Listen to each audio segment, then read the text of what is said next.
Hola a todos y todas, buenas tardes, buenas noches, buenos días. Para los que no me conocen, me presento. Soy la licenciada Liliana Amigo, soy kinesióloga y parte del equipo de la asignatura de Anatomía y Biomecánica. Les doy la bienvenida a la asignatura Biomecánica en el segundo cuatrimestre del 2022 y vamos a comenzar con el teórico de sistema nervioso y generalidades, cuyo tema es muy importante y elemental para el desarrollo y la comprensión de la asignatura en cuanto a el movimiento corporal, el significado de la información neurológica en todos los actos de nuestra vida, en los movimientos y todo lo que es consciente e inconsciente.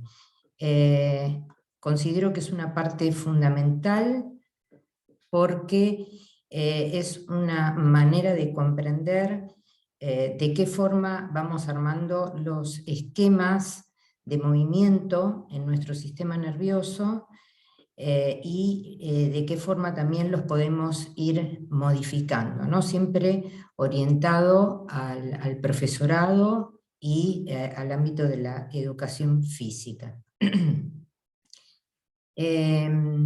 Debemos estudiar primeramente la división del sistema nervioso, que lo vamos a dividir en un sistema nervioso central y periférico. El sistema nervioso central, que va a estar compuesto por el encéfalo, cerebro, cerebelo y tronco cerebral, y la médula espinal. El sistema nervioso periférico son el sistema somático, los 12 pares craneales, que denominamos pares craneales a los núcleos nerviosos que están dentro del cráneo, y los 31 pares de nervios raquídeos, que se encuentran dentro de la columna vertebral, ¿no? Que es, la columna vertebral sería la protección del sistema nervioso periférico, o sea, la médula. Después vamos a tener un sistema nervioso autónomo que no lo vamos a ahondar en profundidad, pero tenemos que saberlo, ¿no? Lo vamos a explicar como un sistema simpático, parasimpático e entérico. Este sistema autónomo es el que rige nuestros latidos, nuestra respiración, o sea, no es algo consciente, sino que mantiene la homeostasis de nuestro organismo y el funcionamiento correcto, ¿no? Ahora lo vamos a explicar en detenimiento lo que significa cada uno. El cerebro, este es el cerebro, acá tenemos el cerebelo, y por delante del cerebelo el tronco del encéfalo. El cerebelo está por debajo del lóbulo temporal y del lóbulo occipital. Por delante vemos la protuberancia y el bulbo raquídeo. Lo tenemos ejemplificado en distintos colores porque cada lóbulo tiene un nombre que le es propio y una función también que le es propia. Bueno, lo que también debemos saber, este es un cerebro visto de arriba, todas estas incurvaciones y acodamientos que tiene se llaman circunvoluciones, porque al profundizarse este tejido nervioso es como que le da más amplitud a todo el tejido nervioso en cuanto a la información y las funciones que tiene. Nosotros tenemos que saber, incluso cuando veamos alguna lesión dentro del profesorado o dentro del ámbito formal o en el ámbito que nos desempeñemos, que vamos a ver personas que por ahí tienen lesiones, por ejemplo una hemiplegia, y saber, podemos llegar a saber en qué hemisferio está la lesión de acuerdo a lo que veamos de esa persona. Por ejemplo, El hemisferio izquierdo tiene una función y el hemisferio derecho tiene otras funciones. Cuando nosotros tenemos algún daño cerebral, que generalmente es por algún evento vascular, alguna arteria pequeña que se rompió, entonces la neurona dejó de tener aporte de oxígeno, por lo tanto se muere. Por eso viene la lesión, que nosotros lo vemos traducido en un paciente que por ahí tiene una parálisis de la mano o una parálisis de la pierna. Esa neurona que quedó sin oxígeno muere y ya no la podemos restablecer. O la podemos restablecer hasta cierto punto. Pero, por ejemplo, si una persona tuvo una lesión en un hemisferio izquierdo, ese hemisferio izquierdo rige el aprendizaje por medio de símbolos, las funciones del lenguaje, la escritura, la lógica, el razonamiento, bueno. Pero fundamentalmente, si nosotros vemos que esa persona no habla, es porque ha tenido un daño, porque acá dice funciones del lenguaje, en el hemisferio izquierdo. El hemisferio derecho, el hemisferio derecho tiene otras funciones, ¿no? Dominantes, precisa manipular, tocar, moverse, emociones, creatividad artística, imaginación. Pero la lesión en este hemisferio no va a ser tan limitante para la persona. Lo que más lo limita a la persona es cuando tiene una lesión en el hemisferio izquierdo, que nosotros lo vamos a traducir en el lado derecho del cuerpo, porque siempre la información baja cruzada.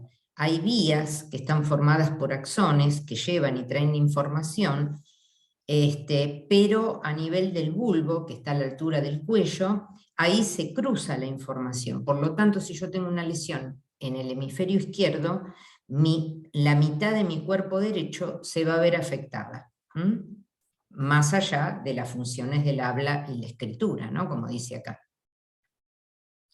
Bueno, a eso se refiere lo que significa cada lóbulo, cada hemisferio. Igualmente hay neuronas, que ahora vamos a ver la estructura, hay axones que se entrecruzan entre un hemisferio y otro. Por eso si yo hago una rehabilitación o un movimiento o un ejercicio, indirectamente puedo estar estimulando el lado que está afectado. Bueno, acá nuevamente, en varias imágenes les voy a mostrar lo que son los lóbulos, ¿no? El lóbulo frontal, esta es la parte anterior, o sea, acá tengo la cara, este es el lóbulo frontal, parietal, occipital, temporal, en verde, abajo está el cerebelo, y acá está el tronco del encéfalo, que después se va a continuar con la médula en la columna. Otro concepto importante es la definición de neurona. La neurona es una célula nerviosa que, como cualquier célula, tiene un soma, un núcleo, ¿no? Un cuerpo celular, pero en este caso la neurona tiene estas prolongaciones que parecen pelitos que se llaman dendritas. Las dendritas son varias y son las que van a estar censando la información que entran, están procesando lo que está pasando dentro y fuera de mi cuerpo, que yo lo estoy percibiendo. Entonces, por estas dendritas va a entrar la información.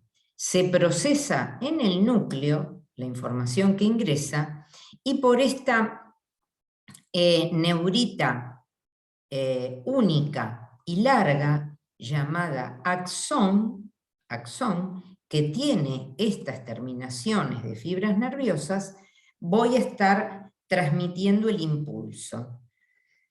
Por ejemplo, esta terminación, este axón, va a estar llegando a un músculo para que se contraiga. Si yo hago un movimiento, ese movimiento va a ser sensado y va a entrar por la dendrita, el núcleo de la célula lo procesa y sale la información por el axón, que está cubierto de una sustancia que se llama mielina, una sustancia blanca, y va a estar transmitiendo, como yo les decía, un impulso. Este axón puede unirse a otro axón y formar una vía de información larga, como un ferrocarril, que va de Once a Moreno, ponele.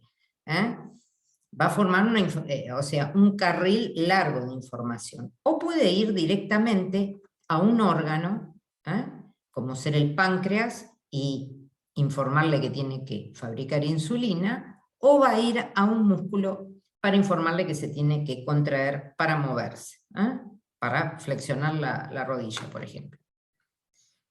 Bueno, todos estos acontecimientos de uniones de axones se llaman, las uniones entre axones o un axón y un órgano se llama sinapsis.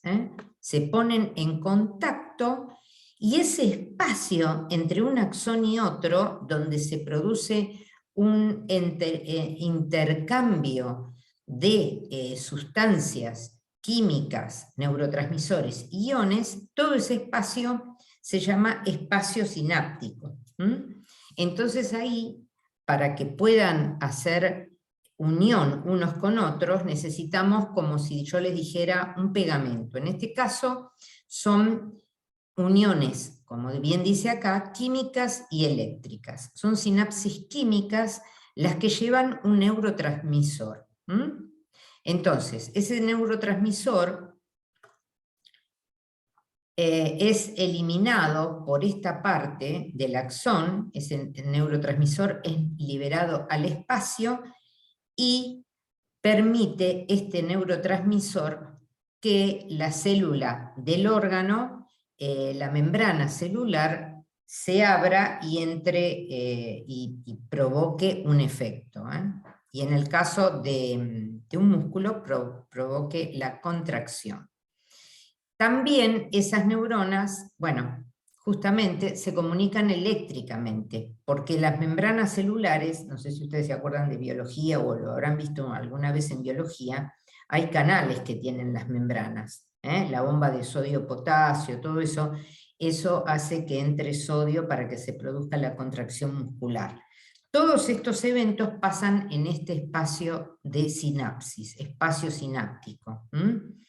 Se libera acetilcolina y se abren los canales de la célula para que se produzcan todo el metabolismo celular, ¿no?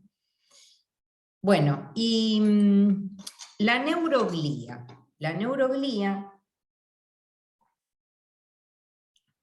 es un grupo de células que están destinadas, para resumírselo, que sea de fácil comprensión, para poder mantener en forma óptima el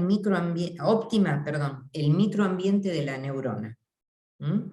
Es como si yo necesito que esté bien mi hígado, debo tener todo el aparato digestivo que ande perfectamente, ¿no? Con un montón de vigiladores que van a estar sensando y produciendo, o sea, que todo ande bien. Esas células se llaman astrocitos, oligodendrocitos, la microglía, los ependimocitos y las células de Schwann. Estos son los nombres que tienen estas células que van a mantener el microambiente que rodea la neurona. Por ejemplo, el astrocito es un aislante térmico, almacena glucógeno y tiene una función fagocítica. Almacena glucógeno, ¿por qué? Porque yo siempre tengo que tener glucógeno disponible para mi cerebro. Es vital, no solo el oxígeno, sino el glucógeno.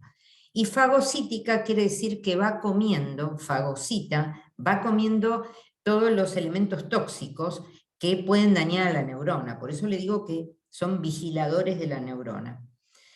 Los oligodendrocitos son responsables de la formación de la mielina, que yo les expliqué antes, que es parte de la cubierta del axón. Si yo no tengo mielina, no puede ser transmitido el impulso. Cuando yo tengo un Esper Hoster o una culebrilla, es una lesión que se produce en la vaina de mielina y el nervio deja de conducir el estímulo, más allá de que es algo doloroso, ¿no? Por eso acá dice, estos oligodendrocitos van a formar la vaina de mielina, pero en el sistema nervioso central. Los nervios de la médula, o sea, a nivel periférico, se llaman células de Schwann, que son las que están acá abajo. Esas son las que forman la vaina de mielina del sistema nervioso periférico. O sea, sistema nervioso central, la mielina lo forman los oligodendrocitos. Sistema nervioso periférico, las células de Schwann. Después, la microglía también hacen fagocitosis. Están inactivas en el sistema nervioso central, pero cuando hay una enfermedad, suponte que tenés una meningitis, el virus de la meningitis, estas células de la microglía se van a poner en funcionamiento para eliminar todas las sustancias tóxicas que puedan dañar el sistema nervioso. Los ependimocitos ayudan a la circulación del líquido cefalorraquídeo en el interior de cavidades que tiene el cerebro y en el conducto de la médula espinal. Nosotros vamos a ver, después se los vamos a mostrar en el práctico, que tenemos la columna y los agujeros, los conductos raquídeos. Por dentro de esos conductos raquídeos baja toda la médula espinal. Pero esa médula espinal tiene que ser bañada por líquido cefalorraquídeo, porque ese líquido cefalorraquídeo que viene del cerebro, de unos plexos coroideos que hay en el cerebro, es el que va a bañar a la médula espinal y le va a aportar proteínas, todo lo que es nutrientes. Y bueno, estos ependimiocitos están en la pared del conducto medular y tienen unos pelitos, estas células, que hacen como un barrido para estimular el líquido, ¿no? Que vaya al cerebro, que baje del cerebro, porque es una circulación así en este sentido, ¿no? Bueno, habíamos visto en las divisiones que yo les mostré de los lóbulos, que está en el encéfalo, que estaban diagramados en distintos colores. El lóbulo frontal, a ver, voy a ver si tengo una imagen acá. Acá. Este sería el lóbulo frontal, ¿no? Este es el frente de la cara, es el área de la cara, el área facial, y acá tengo, este es el lóbulo frontal, para que lo comencemos a reconocer. El lóbulo frontal tiene varias áreas, es muy importante, justamente en pacientes cuando tienen alguna lesión neurológica, tienen lesiones en algunas áreas de este lóbulo frontal y tienen como la conducta alterada, hasta que el cerebro se desinflama después del trauma y todo eso, tienen algunas alteraciones de conductas y de movimientos que después vuelven a la normalidad por suerte, ¿no? ¿Por qué? Porque en este lóbulo frontal se generan muchas funciones, mucha actividad. Tenemos el área motora primaria, o área 4 de Brodmann. Ocupa básicamente la circunvolución frontal ascendente, tiene gran cantidad de células piramidales, se llaman este tipo de células que habitan en el lóbulo frontal. Se llaman células de Betz. Y acá se originan esos haces, esos rieles que yo les dije que forman los axones cuando se unen unos con otros, forman haces. Por eso acá dice, forman los haces córtico-espinal. O sea, desde el lóbulo frontal se forman el haz córtico-espinal y córtico-nuclear del sistema piramidal. Son movimientos voluntarios, esto es voluntario y consciente, del lado contrario del cuerpo. ¿Se acuerdan que yo les dije que cuando hay una lesión del hemisferio izquierdo, que es el del habla, vamos a ver que está paralizado el hemicuerpo o la mitad del cuerpo derecho, porque la información, estos haces se cruzan a este nivel. Entonces mandan una información cruzada. Por eso dice, se encargan de los movimientos voluntarios del lado contrario del cuerpo. Después hay otra área premotora o área de Brodmann, que es otra área que está asociada a la primera, área motora suplementaria. Después hay un área ocular que las denominamos 6, 8 y 9 de Brodmann, que intervienen en el movimiento conjugado de los ojos. Todos estos movimientos que nosotros hacemos de los ojos, subimos, bajamos, vamos para los costados, todo eso se hace lo estoy haciendo en forma consciente, y con las neuronas de esta área frontal.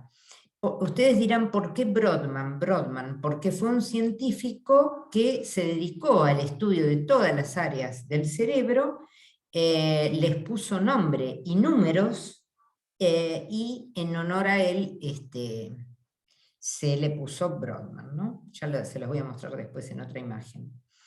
El área motora de la palabra de Broca, área 44 y 45 de Brodmann.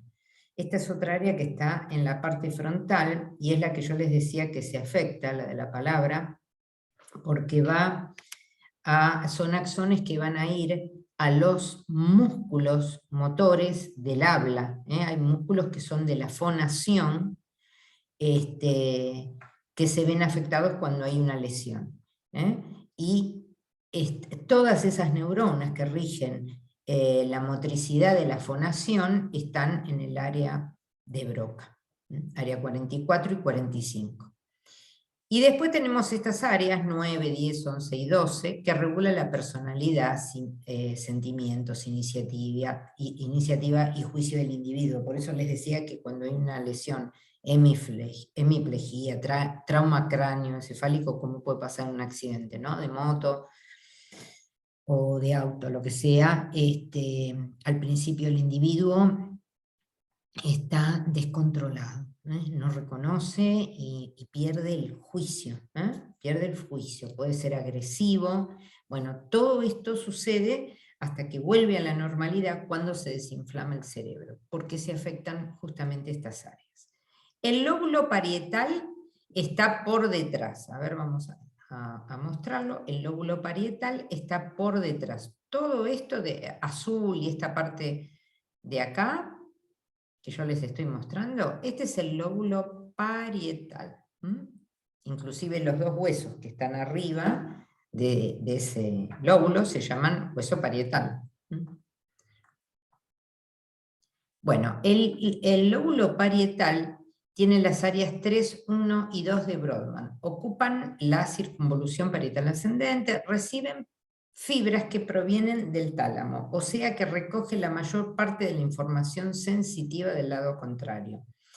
Esta es el área que va a recibir y procesar todas las sensaciones, no lo que es sensitivo, no motor, lo que es sensaciones del tacto, del dolor, de la presión, que son receptores que nos permiten percibir lo que pasa afuera de nuestro cuerpo, y también va a recibir sensitivo del músculo estriado y de las articulaciones.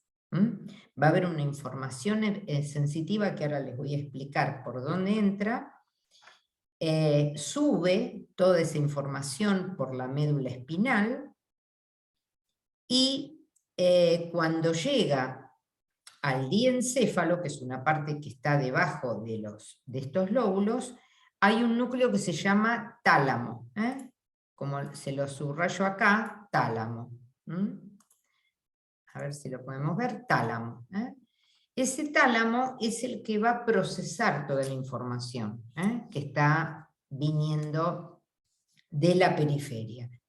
Entonces, el tálamo después le va a pasar la información al lóbulo frontal, que es la parte consciente, y va a decir, bueno, tengo que retirar la mano porque me estoy quemando, o tengo que flexionar el codo porque, bueno, es la acción que voy a hacer, ¿no? Voluntaria. Bueno, después tenemos otra área somatostésica. Somatostésica quiere decir sensitivo, un área sensitiva secundaria, un área de asociación. Bueno, y después tenemos el tercer lóbulo, el lóbulo temporal, que lo tenemos acá al costadito, en el área de la audición. Sería todo esto que está acá. Todo esto que está acá es el lóbulo temporal, y después vamos a ver el lóbulo occipital, que está bien acá en la parte más caudal del encéfalo. El lóbulo temporal, justamente como les explicaba, está en la área auditiva primaria, área 41, que es la principal. Y el área de asociación es la 42. Asociación porque a veces queremos identificar algún sonido y hay neuronas que le van a mandar a otras neuronas para que reconozcan si ese sonido yo ya lo escuché o si es nuevo y lo tengo que procesar e internalizarlo. Eso es lo que hacen las neuronas de asociación. El área auditiva secundaria es el área 22 de Brodmann, que va a interpretar los sonidos. Por ello escucho ahora una canción que la escuché en la infancia y tengo todo un recuerdo porque tengo un chip que almacenó en su momento esa melodía. Entonces, esta área secundaria es la que me va a traer al presente de qué se trató lo que yo escuché. El lóbulo occipital, lo mismo, pero de la visión. Área visual primaria es el área 17 de Brodmann y el área visual secundaria 18 y 19, que también es de asociación. Como si yo digo, bueno, fui a un pueblito y me acuerdo y veo y reconozco todo lo que está espacialmente porque ya en algún momento lo vi. O en ese momento lo veo y la próxima vez que lo vea lo voy a saber reconocer. Son áreas de asociación que van cruzando, dando información cruzada, ¿no? Bueno, acá el área cerebro, el área sensitiva y motora de los músculos voluntarios se encuentran en los lóbulos parietal y frontal. ¿Qué quiere decir? Músculos voluntarios y el área sensitiva. Como les decía antes, va a entrar una información de que estoy moviendo una articulación, va a ir al tálamo, se va a procesar la información y después va al lóbulo parietal. Y el lóbulo parietal le comunica al lóbulo frontal que yo tengo que contraer el cuádriceps, por ejemplo, por decirles algo. O sea, esto es lo sensitivo, el lóbulo parietal, el área 312 de Brodmann, y después tenés en el área 4, el área motora, donde se van a ejecutar en forma consciente los movimientos. Ahora después tenemos los centros nerviosos de los sentidos que se localizan en otras partes de los lóbulos y existe un archivo o centro de la memoria, como les decía antes, en el área visual o auditiva, donde yo estoy viendo, reconociendo algo que ya lo pasé anteriormente en mi vida y bueno, me lo trae el recuerdo. O si no, lo estoy grabando ahora y ya voy a saber a dónde tengo que volver.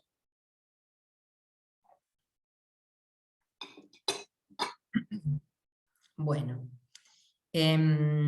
acá, bueno, la constitución del cerebro, lo que es la anatomía, ¿no? 100 millones de neuronas tiene nuestro cerebro, que ocupa casi toda la cavidad craneal, tiene una forma ovoide y tiene un peso de 1,4 kg más o menos, un volumen de 1.500 centímetros cúbicos y esta es la longitud y el ancho. Esta membrana que nosotros vemos acá, que está recubriendo como una tela, una membrana conjuntiva, es la pía madre. Son 3 membranas que ahora las vamos a ver, que van a cubrir el encéfalo y toda la médula espinal, que se llama dura madre, aracnoides y pía madre. Son unas membranitas que van a estar protegiendo al encéfalo y va a permitir, por ejemplo, la aracnoides, la circulación del líquido cefalorraquídeo, ¿no? Siempre se trata de proteger este órgano noble, porque es la base de nuestra vida. Bueno, acá nuevamente vemos el hemisferio bien clarito, está por si les resulta un poco confuso, que es normal, ¿no? Este es el lóbulo frontal, el lóbulo parietal y atrás el lóbulo occipital en rojito. Y acá en amarillo, a los costados, vemos el lóbulo temporal. Acá está el cerebelo, el tronco del encéfalo, que se comunica después con la médula espinal. Bueno, tiene 3 cisuras, son 4 lóbulos, y las cisuras, esta se llama cisura de Rolando, y esta fisura lateral de Silvio. Este es un corte de cerebro como si lo viéramos de abajo, así, un corte así, y vemos que en el medio, si nosotros lo abrimos el encéfalo, si lo abriéramos por este lado, por esta cisura mediana o central que vemos acá, vemos esto, que se llama cuerpo calloso. Esto es como un puente de neuronas, de hecho vemos las fibras que cruzan de un lado hacia el otro, que son interneuronas, neuronas, interneuronas de conexión. Vieron que yo les dije, nosotros a veces cuando hacemos rehabilitación de una persona hemipléjica, si quiero estimular la mitad del cuerpo izquierdo, trato de estimular bastante el derecho, porque aunque esté muerto el lado izquierdo, va a recibir a través de estas neuronas de conexión un poco de información y tengo la posibilidad de recuperar algo, ¿no? Acá dice, fibras interhemisféricas del cuerpo calloso, se llama esa parte. Bueno, acá está el famoso Brodmann, que fue un médico que se encargó de sistematizar todo el sistema nervioso y darnos las distintas, ofrecernos la posibilidad de estudiar el cerebro y sus partes, asignándoles nombres y números, ¿no?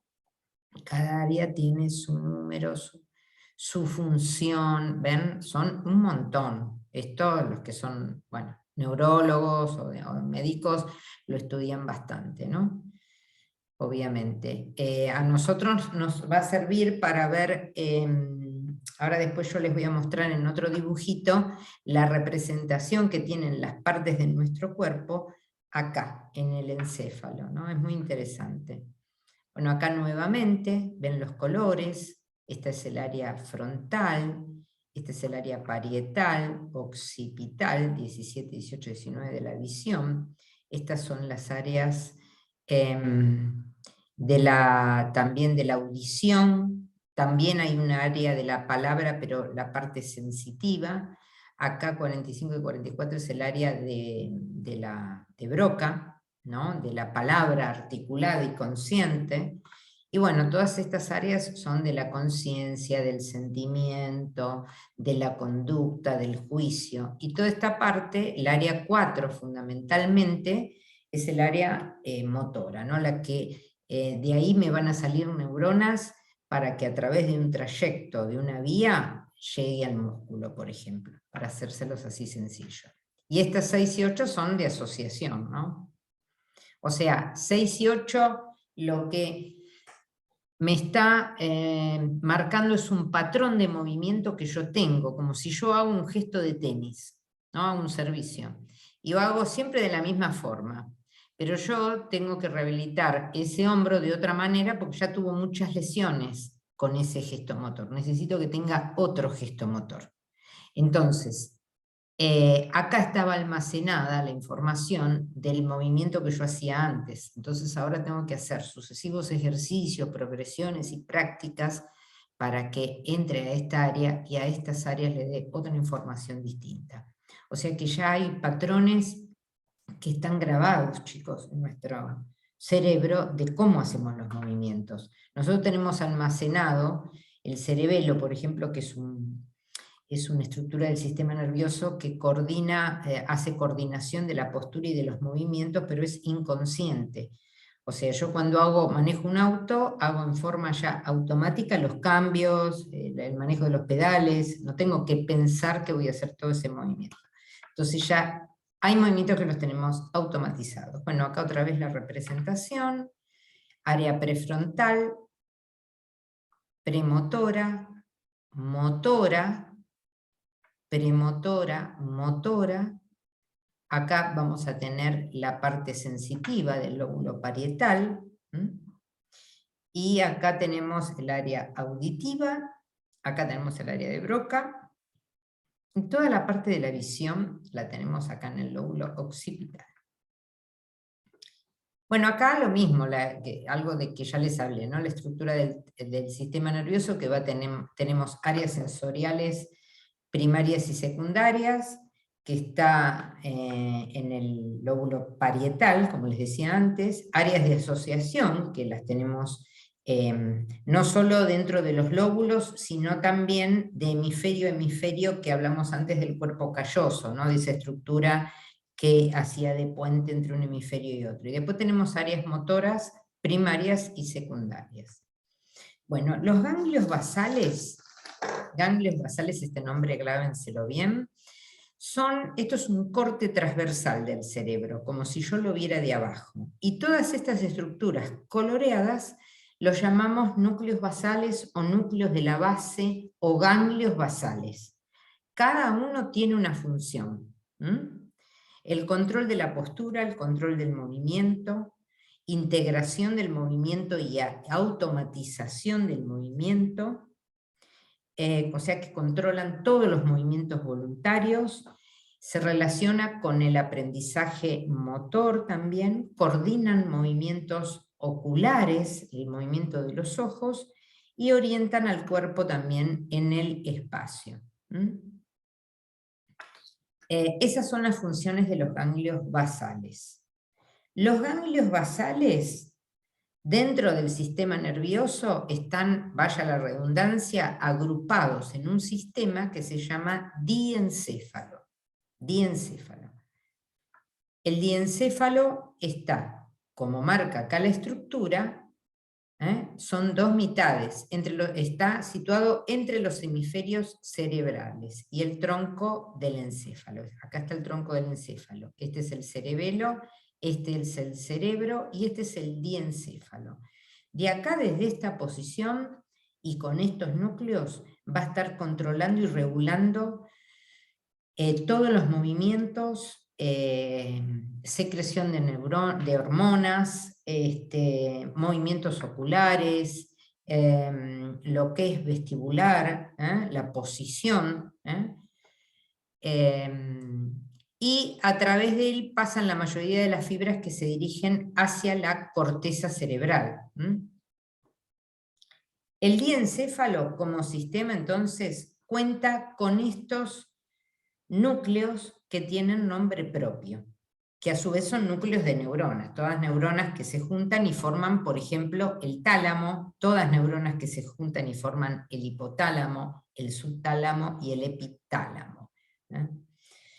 Son nombres que tenemos que memorizar. Para nosotros, el más importante, en este caso, para nuestra actividad, a ver, voy a pasar mi imagen para arriba, para la actividad que nosotros desarrollamos, motora, es el tálamo. El tálamo es el que va a estar procesando toda la información, todas las sensaciones, todo lo que es sensitivo se va a estar procesando acá en el tálamo, ¿no?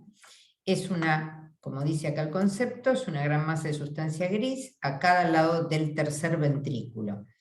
Dentro del cerebro hay ventrículos, ya los vamos a ver, por donde circula el líquido cefalorraquídeo, ¿no? Ese líquido que es tan importante para llevar nutrientes a nuestro cerebro, más allá de la sangre, ¿no? Por el contenido de oxígeno, el líquido cefalorraquídeo tiene otro tipo de componentes, tiene proteínas, tiene albúmina, tiene macrófagos que van a fagocitar cualquier sustancia tóxica para el cerebro y demás. Bueno,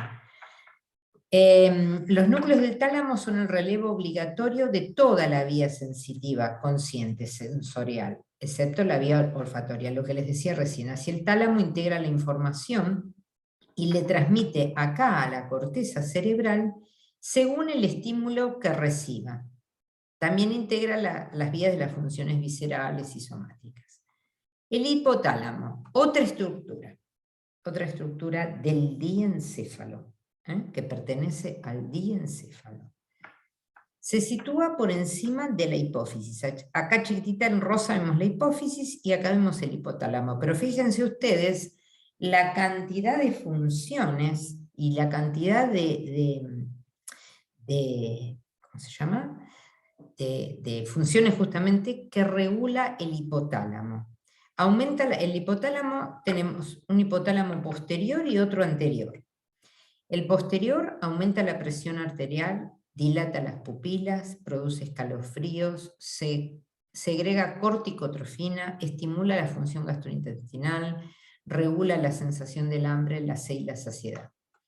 El hipotálamo anterior libera oxitocina, conservación del agua, o sea, retiene agua, contracción vesical, disminuye la frecuencia y la presión arterial y actúa en el jadeo y sudor. Inhibe la tirotrofina, que es una hormona tiroidea. Bueno, ¿qué quiere decir? Que puede actuar uno u otro regulando de acuerdo a las necesidades y de acuerdo a los estímulos del organismo, va a ir regulando estas partes del hipotálamo, las situaciones que sucedan en nuestro organismo, ¿no? El subtálamo es otro. Acá yo les subrayé lo más importante, está debajo del tálamo. Tiene conexiones con una parte que se llama cuerpo estriado, pero lo más importante es que ustedes tienen que saber que el subtálamo hace el control de la actividad muscular. Estabiliza la función muscular. Si se lesiona este núcleo, pueden aparecer movimientos involuntarios que se caracterizan por ser bruscos. Esta alteración, esta enfermedad se llama hemivalismo.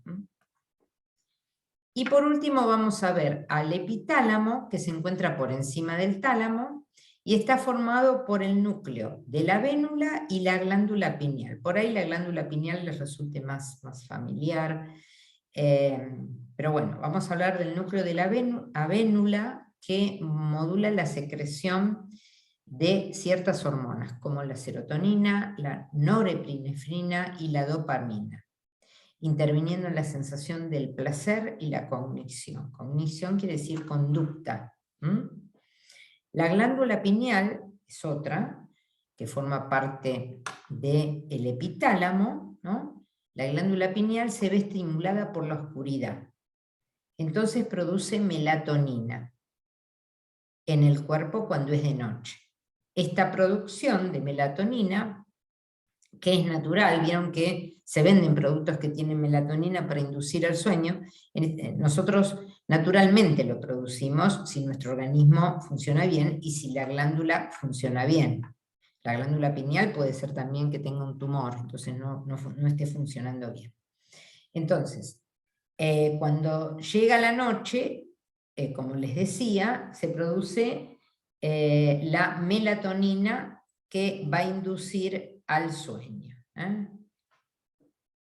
¿Qué sucede? ¿Cómo es estimulada? A través de los conos y bastones, ¿no? Que se encuentran en la vista. Eso va a sensar, los bastones son receptores que tiene el ojo que van a sensar la noche, la oscuridad. Y de ahí, de esos receptores, ahí van a ir recién a la glándula pineal para avisarle que sintetice melatonina para dormir. El sistema nervioso autónomo, si quieren pueden consultar el SNEL, que es el libro que nosotros tenemos en el tray de libros de neuro. Esto ha sido elaborado en base a ese libro. El sistema nervioso autónomo es un sistema que es paralelo al otro sistema nervioso y que le va a dar inervación a estructuras involuntarias. Recuerden que la inervación lo llamamos al estímulo que le llega a un órgano, a una glándula, a través de un axón. Entonces va a haber un axón de una neurona que le va a estar llegando al corazón, al músculo liso, a las glándulas, a los pulmones, a los genitales. Todo eso llega al sistema nervioso autónomo, pero en forma inconsciente, por eso decimos autónomo. Estructuras involuntarias, el corazón late por sí solo, no porque nosotros lo ordenemos. Entonces, el sistema nervioso autónomo también tiene una distribución central y periférica.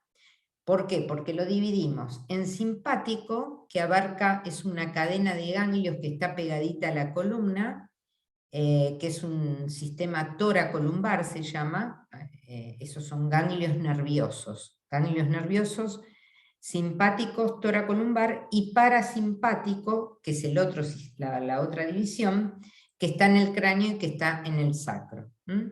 hay son otros ganglios nerviosos, que van a regular otras cosas. Ahora les voy a mostrar el dibujito. La actividad simpática, el sistema nervioso simpático prepara el cuerpo para una emergencia. Y el sistema parasimpático conserva y restaura la energía.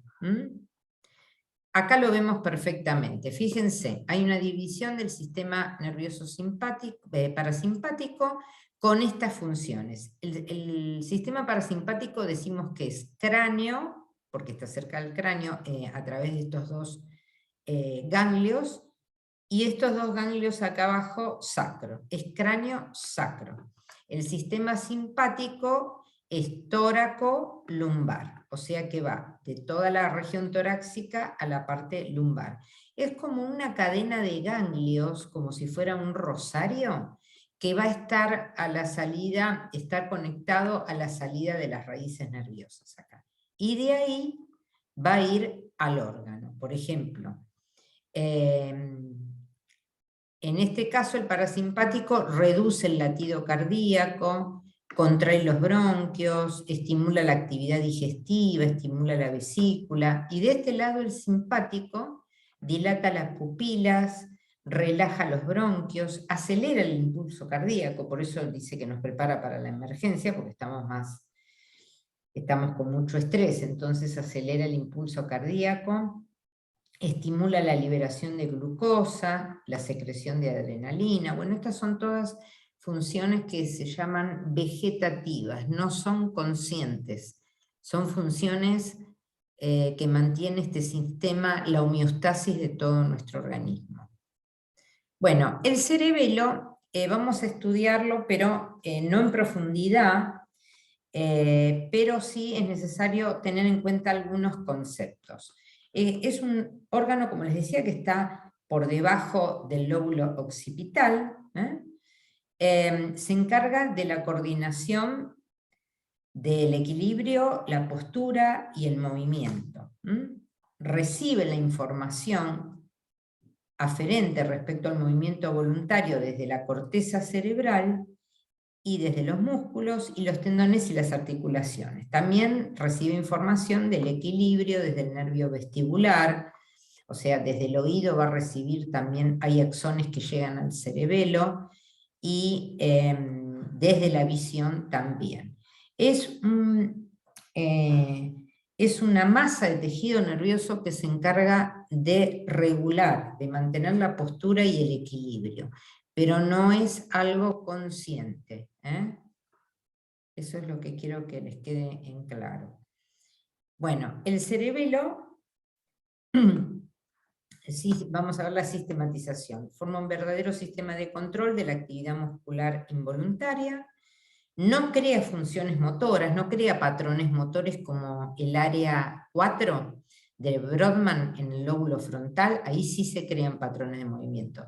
Acá en el cerebelo no.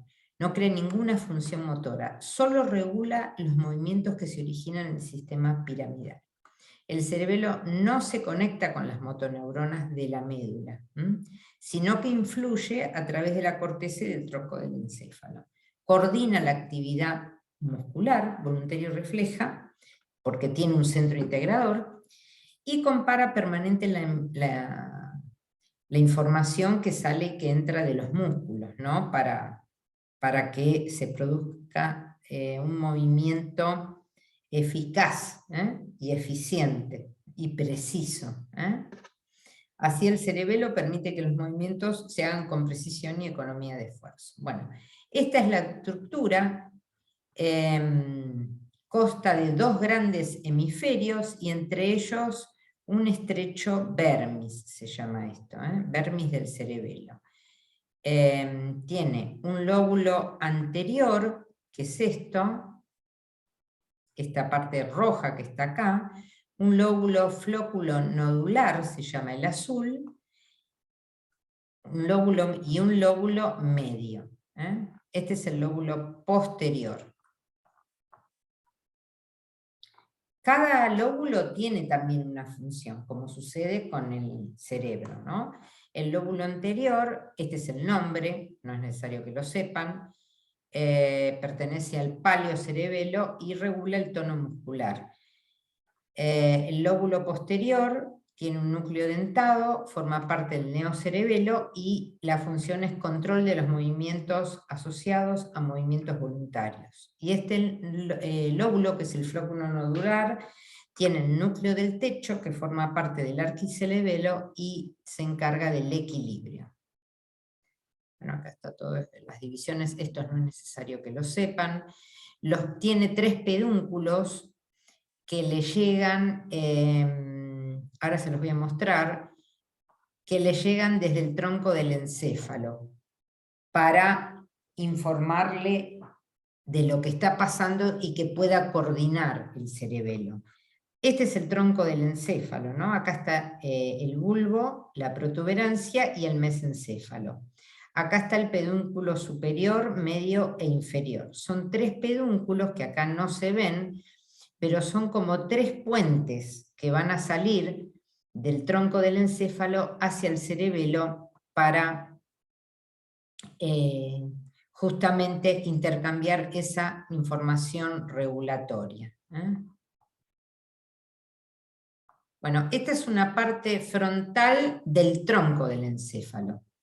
Mesencéfalo es esta parte, protuberancia es esta, y esto se llama, es el bulbo raquídeo.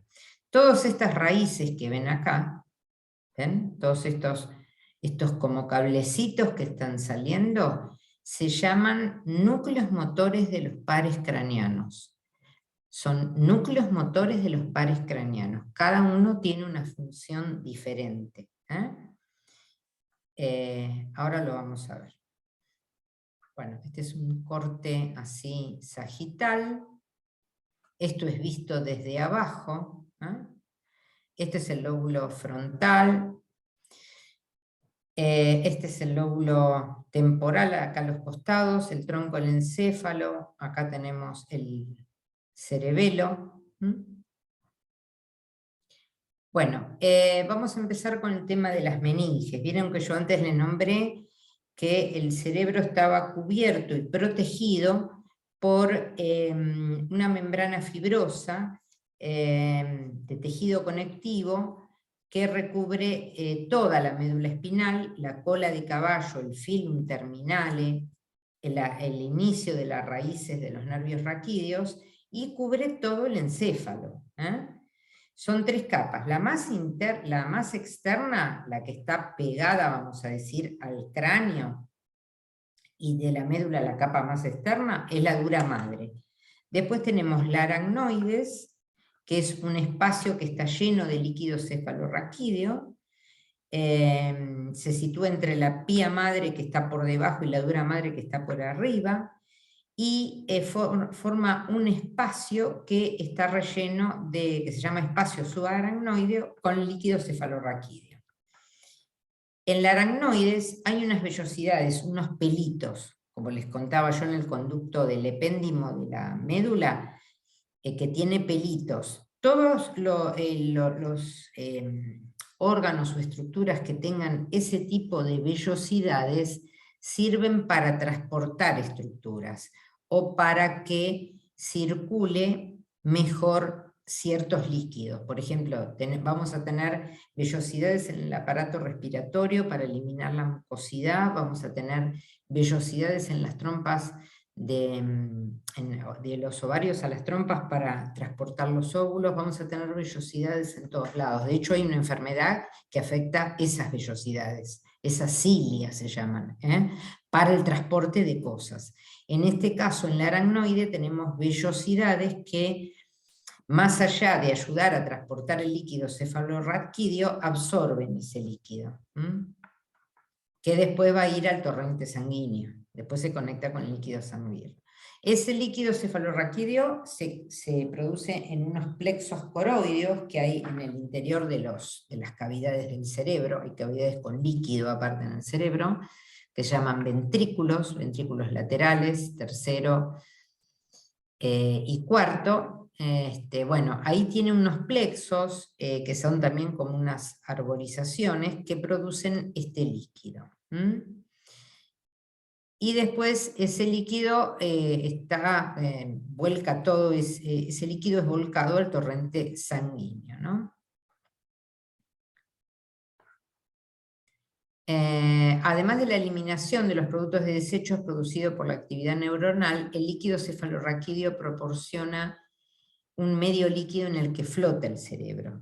Protege, más allá de lo que es la función de fagocitar, lo que es nocivo, aportar nutrientes, pero también es un amortiguador de los golpes y de todas las deformaciones que pueda sufrir el tejido nervioso.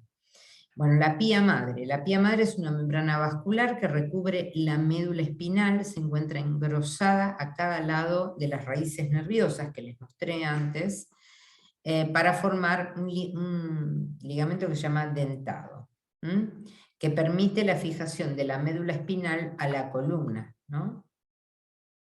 Bueno, este es un sistema ventricular, estas son unas cavidades que hay dentro del cerebro por donde circula este líquido cefalorraquídeo, que después, por ciertos agujeros que llevan nombre propio, va a ser transportado, va a continuar su camino, ese líquido cefalorraquídeo, por toda la médula espinal por dentro del raquis.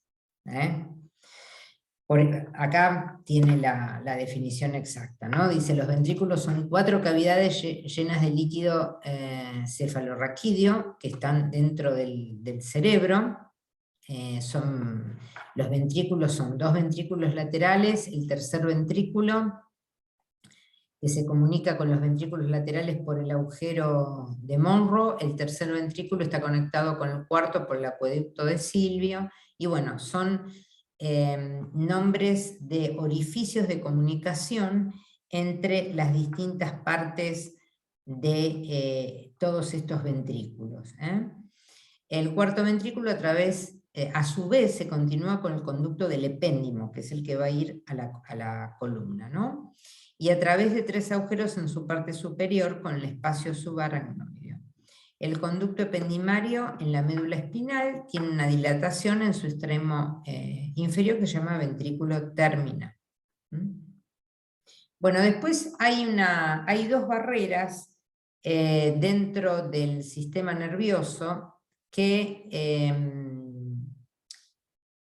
permite que se aísle, estar aislado de la sangre, mediante la existencia de estas barreras. ¿Por qué? Porque no todas las moléculas pueden pasar al encéfalo, porque son moléculas muy grandes, esas quedan circulando en la sangre y solo van a difundir por las membranas moléculas pequeñas y aparte que no sean nocivas, y que el cerebro tenga la capacidad de procesar, porque si son de alto peso molecular, no van a poder difundir por la membrana plasmática de la célula. Bueno, ahora, la explicación del libro, acá se las leo. Barrera hematoencefálica, la permeabilidad de la barrera se halla relacionada con el tamaño de las moléculas, lo que les decía antes, y directamente relacionada con la solubilidad lipídica. Todas las membranas de las células tienen una bicapa lipídica, entonces eso va a facilitar la difusión de sustancias de un lado a otro. Los gases y el agua pasan fácilmente a través de esta barrera. ¿Los gases a qué se refiere? Por ejemplo, el oxígeno. El oxígeno es un gas noble. Entonces, los gases, el oxígeno debe pasar, porque como yo les decía, si no hay oxígeno, por ejemplo, en un accidente vascular, la neurona se muere. Décimas de segundo que no tenga oxígeno, muere. Y ya perdemos toda la información. Los gases y el agua pasan fácilmente a través de la barrera, mientras que la glucosa y el electrolito pasan más lento. Eso lo regula más. ¿Por qué? Pero pasan. ¿Por qué? Porque yo necesito de la glucosa para mi cerebro. De hecho, estamos diciendo siempre, bueno, me voy a comer un chocolate porque si me despierto todo lo que comamos dulce nos pone así, pum para arriba. La barrera es casi impermeable a las proteínas del plasma y otras moléculas orgánicas. Lo que les decía antes, es impermeable a las moléculas, a las proteínas de alto peso molecular. Y son las que permanecen, las de alto peso molecular, dentro de la sangre, ni entran acá al líquido cefalorraquídeo, ¿no? Entonces dijimos que aísla el tejido cerebral de la sangre, esta barrera. Y después la hematorraquídea, existe un paso libre de agua, gases, sustancias liposolubles de la sangre al líquido cefalorraquídeo. Las macromoléculas no pasan, son incapaces de penetrar al líquido cefalorraquídeo. Son importantes estas barreras que protegen al cerebro y a la médula espinal de sustancias, como les decía antes, potencialmente nocivas, pero permiten que entren gases y nutrientes que son necesarios para el tejido nervioso.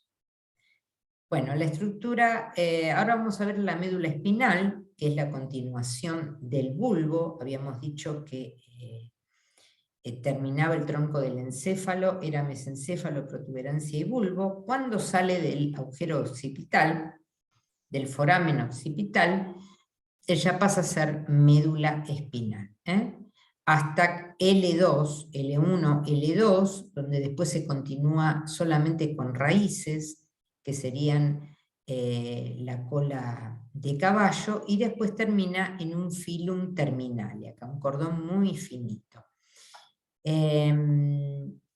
La médula tiene distintos formatos. Siempre está conformada por la misma sustancia, sustancia gris central, que es esta imagen que vemos como una mariposa, y la sustancia blanca periférica. Esto es un corte como si lo hacemos así, transversal de la médula. Pero va a tener distinta forma si está en la región cervical, si está en la región torácica, si está en la región lumbar o si está en la región sacra. Lumbar y sacra, ventral y cervical. ¿Dónde están los mayores, dónde es más voluminosa? ¿Dónde vemos que la sustancia gris está en mayor cantidad y más potente? Justamente en los lugares donde hay muchas raíces que salen de la médula, que es para brazos y abajo para la pelvis y los miembros inferiores. Son muchas las raíces que salen para poder inervar a todos estos músculos. Por lo tanto, va a ser mucha más gruesita. Fíjense la sustancia gris, la mariposa, ¿no? El cordón posterior y el cordón anterior, como es más grueso acá que en la región torácica. Otro dato a tener en cuenta es que las raíces que salgan, tanto de la cervical como la de las lumbares y sacras, y el plexo braquial, me estoy olvidando que es el de brazos, van a formar plexos. Van a formar plexos, que son entrecruzamientos de axones para formar troncos. ¿Por qué? Porque después va a formar una raíz terminal que va a inervar a la región del brazo, del antebrazo y de la mano. Entonces, para que estas raíces tengan buena potencia de llegada para generar un estímulo, se van a unir varios cordones para poder llegar a distancia con efectividad. En el único lugar que no se forman plexos, uniones de nervios entre sí, uniones de raíces nerviosas, es en la región torácica. En toda esta región torácica que nosotros vemos acá, que vemos este dibujito que es donde más chiquita, fíjese, es la mariposa, el asta posterior y el asta anterior, toda esta parte que vemos acá más clarita, donde más chiquita es en la región torácica, porque hay pocos músculos en la región abdominal y torácica posterior, y no forman plexos. En cambio, voy a tener un plexo cervical, inervando muchos músculos de la cabeza, cuello y hombro. Voy a tener un plexo braquial que van a formar a través de muchas raíces toda la inervación del miembro superior, y un plexo lumbar y sacro para todo lo que es pelvis y miembro inferior.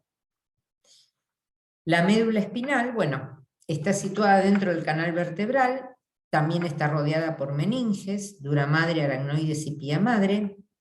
Se confiere una mayor protección por el líquido cefalorraquídeo del espacio subaracnoideo que rodea la médula espinal. Es cilíndrica a nivel del agujero occipital, donde se continúa con la médula, con el bulbo raquídeo. Como les decía antes, termina a nivel de L1, L2, y por debajo se continúa con la cola de caballo, que solamente son raíces nerviosas, no hay médula espinal. Y se prolonga hasta el coxis, que termina en un hilito filito que se llama filum terminale. La médula, como les decía, está compuesta por una parte central de sustancia gris, que vimos antes en la mariposa, rodeada de una sustancia blanca externa. La sustancia gris va a formar una H o mariposa, como les mostré antes, que tiene una columna gris anterior y otra posterior, o astas, anterior y posterior, ¿no? Unidas por una comisura en el medio.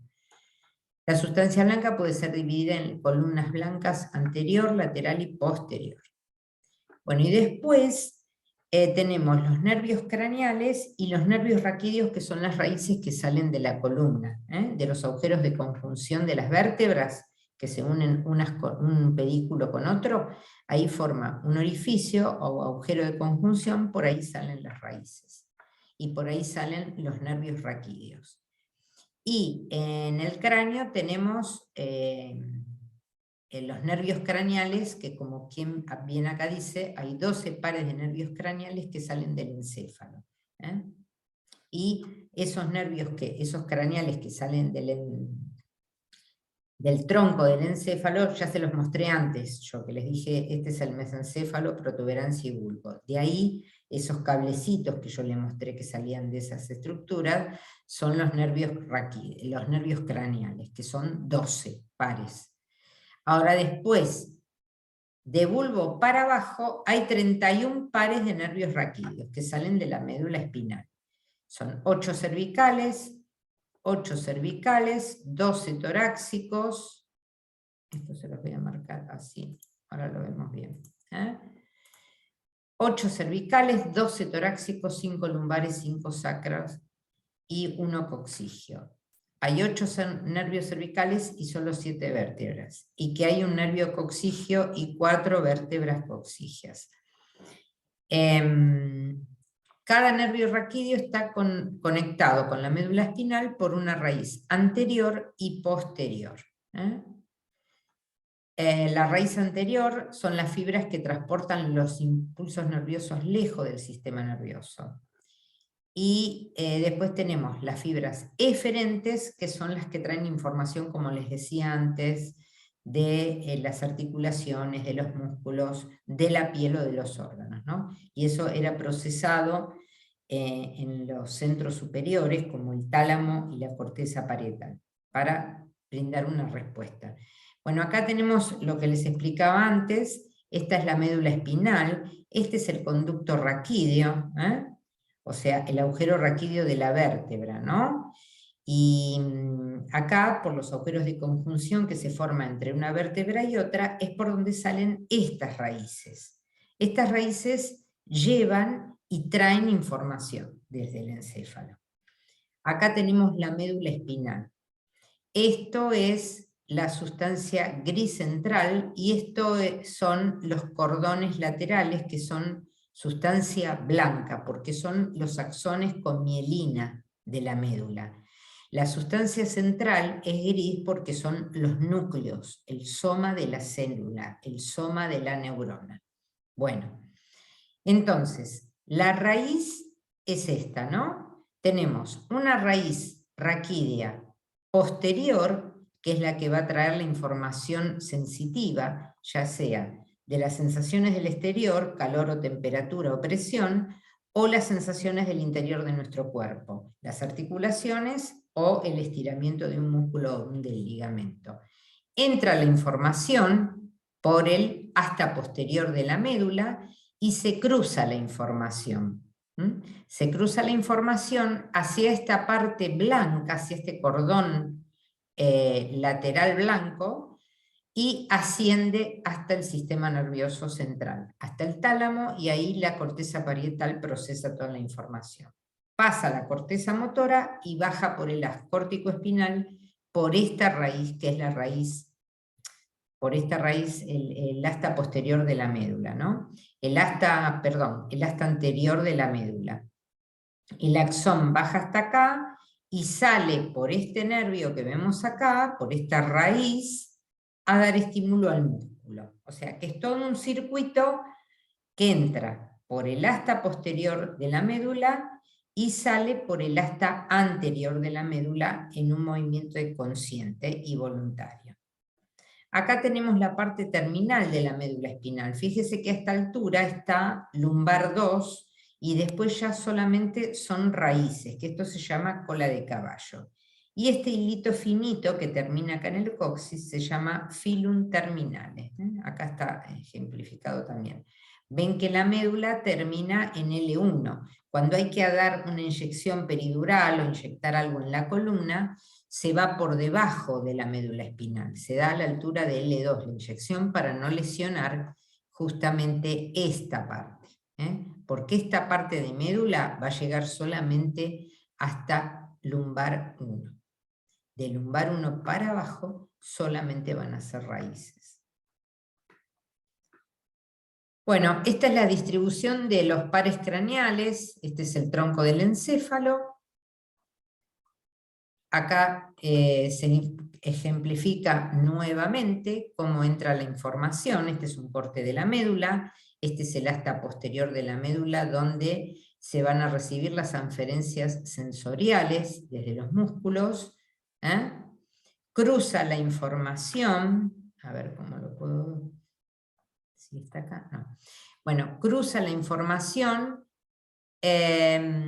hace esto cuando es para los músculos, ¿no? Y sube por un cordón que es este cordón posterior, y de acá al encéfalo. Primero al tálamo y después al encéfalo, y la información llega acá al asta anterior de la médula, a esta parte, ¿no? A la alfa motoneurona, sale la raíz y va al músculo que está acá, ¿ven?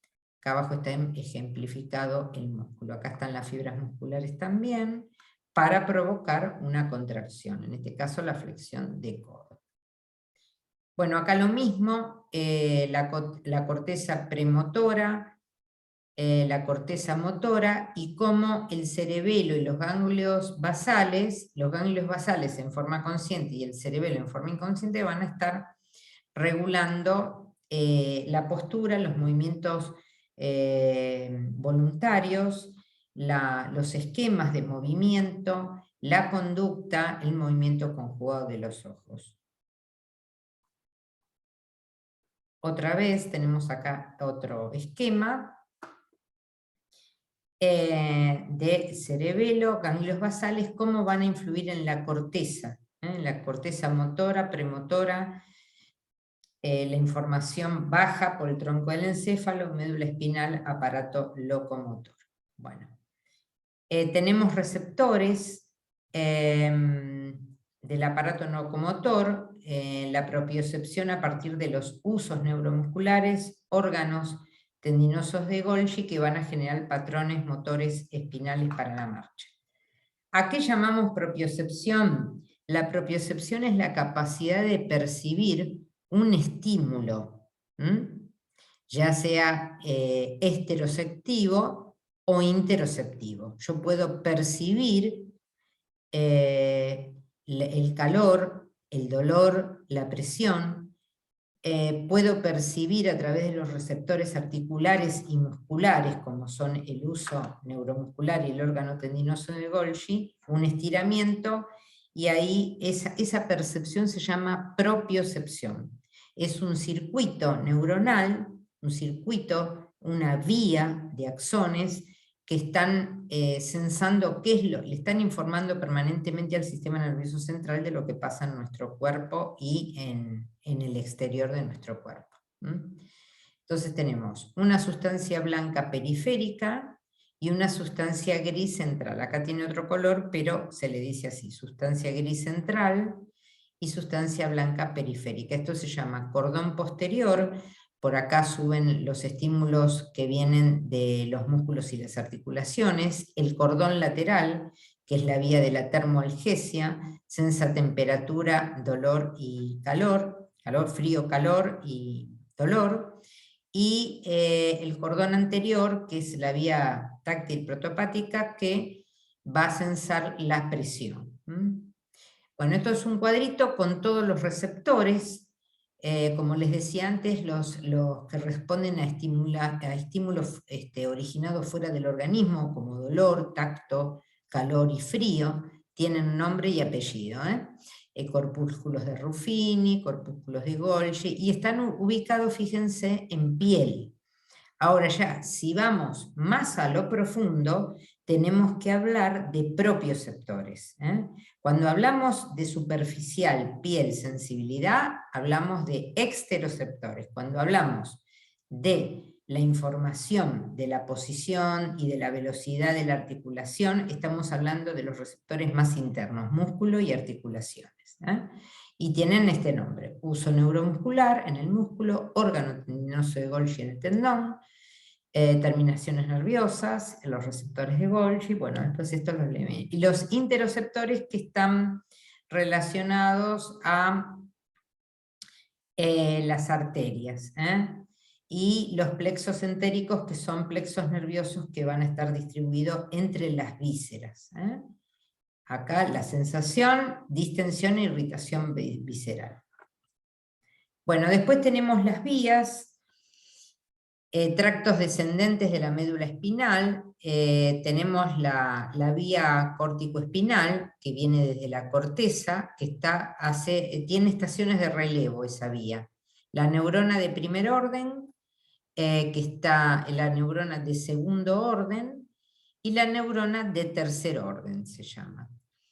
Ahora vamos bien en detalle. Vía motora, sistema piramidal, ascórtico-espinal. Este es el haz que nace del área 4 de Brodmann, el área motora, movimientos voluntarios y conscientes. Del área 6 también, porque son las áreas de asociación. O sea que este haz es una vía que va a llevar un estímulo a la médula y de ahí al músculo, un estímulo consciente. Este sistema se llama piramidal porque las células se llaman células piramidales de Betz. Bueno, entonces, como les decía, se origina en la corteza primaria, después descienden y llegan hasta el bulbo raquídeo. Yo esto se los resumo: llegan al bulbo raquídeo y lo que hacen es cruzar hacia el lado contrario de la médula. Por eso yo les decía que cuando hay una lesión, la lesión es cruzada, porque se cruzan a la altura del bulbo raquídeo, que forma parte del tronco del encéfalo. En la unión del bulbo y la médula, esa fibra se cruza en la línea media y constituye la decusación de las pirámides vulvares. Decusación quiere decir entrecruzamiento de fibras. Y ingresan después al cordón blanco lateral de la médula y constituye el tracto espinal.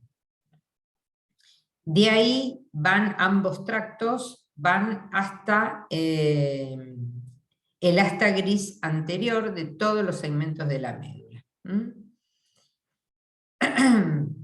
Los tractos córtico-espinales no constituyen la única vía para el movimiento voluntario, más bien le confieren velocidad y agilidad a los movimientos que se llevan a cabo, ¿no? Siempre voluntarios, movimientos básicos simples. Hay otro haz, que es el tracto retículo-espinal, que va a estar regulando también esta vía. El sistema piramidal también tiene otra vía, que es la córtico-nuclear, que es la de los pares craneanos. El cuerpo de las neuronas motoras encefálicas está ubicado en el área 4-6 y el área sensitiva también. Esos haces descienden hasta los núcleos motores de los pares craneanos, que es en el tronco del encéfalo, y la neurona motora espinal, la que va a provocar un efecto determinado, va a estar en los pares craneanos que están ubicados, vaya la redundancia, en el tronco del encéfalo. Bueno, ahora vamos a ver la vía inversa, la vía sensitiva, la vía que entra por la raíz posterior y que va al asta posterior de la médula y lleva toda la información sensitiva proveniente del exterior y de nuestro propio cuerpo a el tálamo y después a la corteza parietal, para que sea procesada y que después el área motora ubicada en el área frontal ejecute el movimiento. Acá te menciona cómo es, después ustedes lo leen, todo el trayecto de una vía sensitiva, ¿no? Tenemos un receptor, la primera neurona que se ubica en el ganglio anexo a la raíz dorsal, o sea, en la raíz posterior que va a entrar por el asta posterior de la médula, esa sería la primera neurona, el GADNE se llama, ganglio anexo a la raíz dorsal. La segunda neurona está en el asta posterior de la médula, y la tercera neurona siempre es el tálamo que es ¿cómo se llama? Forma parte del diencéfalo y es el que procesa toda la información que después va a ir a la corteza parietal. Y acá se describen los 3 haces más importantes que tienen ustedes que saber, porque después hay vías del cerebelo, pero eso no lo vamos a tomar. Vamos a dedicarnos a estos 3 haces que son los más importantes. Esta es la vía del tacto discriminativo, sentido de vibración y sensación consciente de músculos y articulaciones. O sea, yo hago un movimiento de articulaciones o una contracción muscular y va a pasar, la sensación de todo ese movimiento va a ser percibida a través del cordón posterior y va a llegar al cordón blanco, el cordón blanco posterior, denominándose fascículo grácil y cuneiforme. Entonces, de allí parte la prolongación central a la primera neurona, que forma parte de la raíz posterior, y penetra en la médula, como recién les decía, asciende sin hacer sinapsis por el cordón blanco posterior, y se denomina fascículo grácil y cuneiforme. Al llegar al bulbo, o sea, la parte superior, estas fibras hacen sinapsis con la segunda neurona, que está ubicado en los núcleos de grácil y cuneiforme. De ahí va el tálamo, y del tálamo va a la corteza parietal ascendente. Después tenemos la otra vía, que esta lleva información esteroceptiva, del exterior. Uno es el tracto espinotalámico anterior, que es vía tacto leve o superficial, y la presión, y tenemos que la primera neurona es el ganglio anexo a la raíz dorsal. Después entra la segunda neurona, después de decusarse, entra al cordón anterior, a la parte de la sustancia blanca, y asciende también y va a hacer sinapsis al tálamo. Todas estas vías van a hacer sinapsis al tálamo para después va a ir a la corteza parietal. Terminan todas, como bien dice acá, en la corteza cerebral, área 312 de Brodmann, de la corteza parietal ascendente. La vía de la termoalgesia, ahora después se los voy a mostrar en un dibujito todo. La vía de la termoalgesia es la vía del dolor y la temperatura. Si yo me pincho, si yo me quemo, automáticamente retiro la mano porque tengo receptores en la piel, en la epidermis, dermis y hipodermis, que están sensando esa situación y le están informando al sistema nervioso central para que a través de la vía consciente yo retire rápidamente, contraigan los dedos y retire la mano. Bueno, La primera neurona está, como dice acá, en el ganglio anexo a la raíz dorsal, GAGNE, estas son las siglas, ¿no? Entran a la médula espinal por la raíz posterior, hacen sinapsis con la segunda neurona. Está en el asta posterior de la médula, la segunda neurona. Luego los axones cruzan así en diagonal la médula y por el cordón lateral ascienden, cordón blanco lateral, ascienden como tracto espinotalámico lateral. Van hasta el tálamo y del tálamo otra vez al área 312 de Brodmann, que esta es la corteza parietal. Después las del cerebelo no las vamos a ver. Esto es cómo ingresa el estímulo, ¿ven? ¿Se dan cuenta? Acá tienen las terminaciones, este es un dedo, la información entra por el asta posterior de la médula, ¿ven? Acá está la parte, el asta posterior y el asta anterior. La información ingresa por la raíz posterior, ganglio anexo a la raíz dorsal es la primera neurona, entra al asta posterior de la médula a la segunda neurona y de ahí cruza toda esta sustancia gris y va del lado contrario por el cordón blanco y asciende hasta la tercera neurona, que es el tálamo, y del tálamo a la corteza parietal. Así es todo el circuito. Acá está más claro también la información aferente, o sea que está llegando de afuera hasta posterior de la médula, después cruza, va hacia la parte de sustancia blanca de la médula y ahí asciende. Puede ser como espinotalámico lateral, o puede cruzar hacia este lado espinotalámico anterior, o puede directamente entrar y hacer sinapsis acá, y subir directamente y hacer la decusación en las pirámides vulvares. Ahora, toda esa información que se procesa en la corteza parietal, después baja por el haz corticoespinal, que lo vimos anteriormente, que se origina en el área 4, en la corteza motora, baja directamente hasta el cordón blanco lateral, después llega al asta anterior de la médula, y del asta anterior de la médula sale el axón directamente al músculo.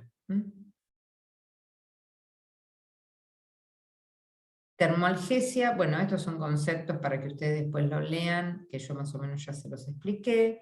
Esto es como va decusando, esta es toda la información, ven cómo asciende la información, y acá se cruza hacia el lado contrario, cuando sube o cuando baja. La información se cruza del lado contrario. Por eso las lesiones se manifiestan en mi cuerpo o en la mitad del cuerpo contrario, ¿no? Acá tenemos toda la vía piramidal, que nace desde las neuronas piramidales de Betz en la corteza, bajan, toda esa vía baja, se cruza acá a la altura del bulbo, este es el mesencéfalo, protuberancia y bulbo, y acá a la altura del bulbo, ven, el haz corticoespinal cruza hacia el lado contrario. Y después hace sinapsis en el asta anterior de la médula, y de ahí sale un axón al músculo. La corteza primaria se localiza en la primera circunvolución de los lóbulos frontales, por delante del surco central. Comienza en la cisura de Silvio y se extiende hacia arriba hasta la parte superior del encéfalo. Bueno, acá vemos, en esta esquemita, nosotros vemos cómo está representado todas las partes de nuestro cuerpo que yo les mencionaba antes. Esta es la corteza primaria y esta es el área 6 suplementaria. Boca, cara, manos, brazos, tronco, pie y pierna. Por eso cuando hay alguna lesión vascular, se afecta alguna de estas partes. Y esta es el área sensitiva. Ven que acá está dividido, esta es la parte de la corteza parietal. El área premotora, abajo de la de la cisura de Silvio. Esta es el área premotora, esta es la motora primaria y esta es la premotora. La mayor parte de las señales generales en esta área producen patrones de movimiento que juntan grupos musculares. O sea, son movimientos que están almacenados, esquemas de ejercicios o de gestos motores ya almacenados. Y los ganglios basales son los que van a coordinar esta actividad, estos movimientos voluntarios y conscientes. El área motora suplementaria, que es esta, se necesitan estímulos más potentes para la contracción muscular, ¿no?, que rigen esta topografía. Proporciona movimientos posturales de fijación de distintos segmentos del cuerpo. Este se llama el homúnculo de Pinfield, que también un científico lo ha diseñado, donde todo esto es el encéfalo, y vemos en todo este esquema cómo está representada las distintas partes del cuerpo: rodilla, cadera, codo. La mayor cantidad de neuronas están distribuidas en la mano y en la cara, porque es donde más necesitamos tener contacto con el mundo y para nuestras actividades de la vida diaria. ¿Ven? Homúnculo motor se llama. Homúnculo motor. Y también hay un homúnculo sensitivo. ¿Ven cómo está representada? La cara y la mano es donde mayor cantidad de representaciones tiene, porque son órganos sensoriales, y la mano, que son nuestros órganos de relación con el mundo, ¿no? Bueno, acá están los haces, que ya los habíamos visto antes, cómo ascienden, cómo es la conexión desde que ingresan a la médula espinal a nivel periférico hasta que son procesados en los núcleos de la base y después van a la corteza sensitiva, ¿no? Acá tenemos más, el haz córtico-espinal, rubroespinal, que es otro haz que no lo describimos ahora, pero que controla los movimientos voluntarios de la musculatura distal, ¿no?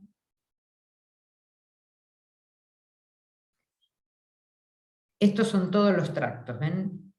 Todos los tractos que van a tracto ventromedial, tecto espinal, vestíbulo espinal, retículo espinal. Estos son haces que indirectamente van a estar regulando los movimientos de los ojos, toda la parte sensorial, vestibular, de postura, regulación de los movimientos.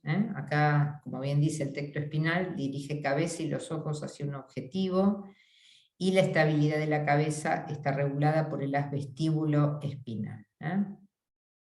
Bueno, acá finalizamos. Nos vemos en la próxima clase, y bueno, cualquier duda en el práctico lo trabajamos, chicos. Muchas gracias.